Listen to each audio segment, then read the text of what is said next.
بسم اللہ الرحمن الرحیم۔ السلام علیکم دوستو۔ ایک دفعہ کی بات ہے، ایک چھوٹے سے گاؤں میں علی نام کا ایک لڑکا رہتا تھا۔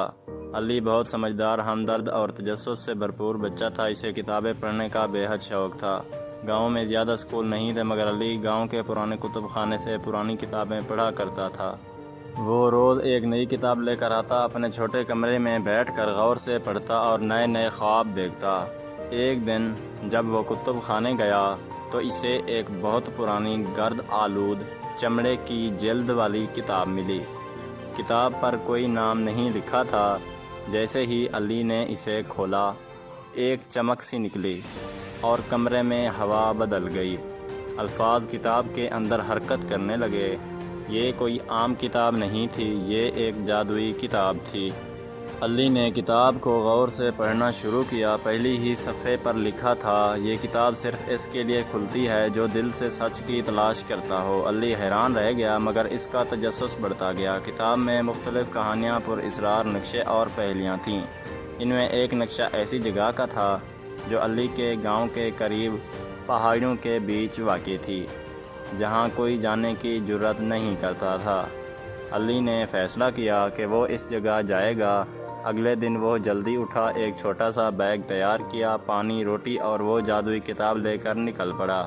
راستہ آسان نہ تھا، مگر علی بہادر تھا۔ وہ پہاڑی راستوں پر چڑھا، کھائیوں سے بچا، جھاڑیوں میں سے گزرا اور آخر کار شام کے وقت اس مقام پر پہنچا جو کتاب میں دکھایا گیا تھا۔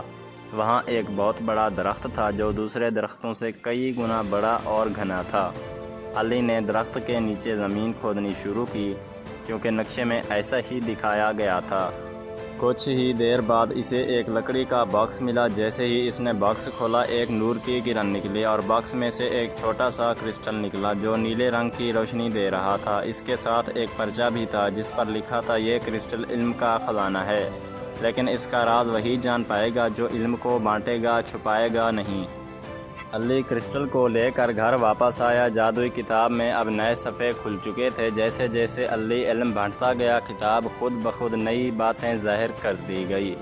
علی نے گاؤں کے بچوں کو پڑھانا شروع کیا۔ وہ انہیں کہانیاں سناتا، نئی چیزیں سکھاتا اور وہ کرسٹل اس دوران چمکتا رہتا جیسے خوش ہو۔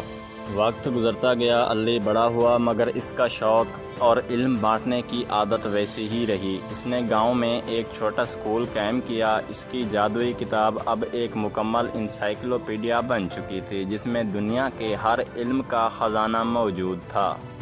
ایک دن کتاب نے خود سے آخری صفحہ کھولا۔ اس پر لکھا تھا، اب وقت ہے کہ یہ علم دنیا کے دوسرے حصوں تک پہنچے۔ علی نے فیصلہ کیا کہ وہ دوسرے گاؤں، شہروں اور ملکوں میں جائے گا اور یہ علم بانٹے گا۔ وہ اپنے سفر پر نکل پڑا۔ ہر جگہ اس نے بچوں کو پڑھایا، بڑوں کو سکھایا اور علم کا چراغ جلایا۔ سالوں بعد علی واپس اپنے گاؤں آیا۔ اب وہ ایک بزرگ تھا، لیکن آنکھوں میں وہی چمک تھی۔ اس کا اسکول اب ایک بڑا تعلیمی ادارہ بن چکا تھا۔ اس کی کہانیاں، محنت اور جادوئی کتاب کی برکت سے ہزاروں لوگ تعلیم یافتہ ہو چکے تھے۔ علی نے وہ کتاب اب اپنے سب سے اچھے شاگرد کے حوالے کی اور کہا، یہ خزانہ اب تمہاری ذمہ داری ہے، اسے ہمیشہ بانٹتے رہنا۔ شاگرد نے ادب سے سر جھکا لیا اور اس طرح علی کی کہانی، جو ایک عام لڑکے سے شروع ہوئی تھی، علم کے سفیر کی داستان بن گئی۔ کہا جاتا ہے، آج بھی اگر کوئی سچے دل سے علم کا طلبگار ہو تو وہ جادوئی کتاب کہیں نہ کہیں ظاہر ہو جاتی ہے۔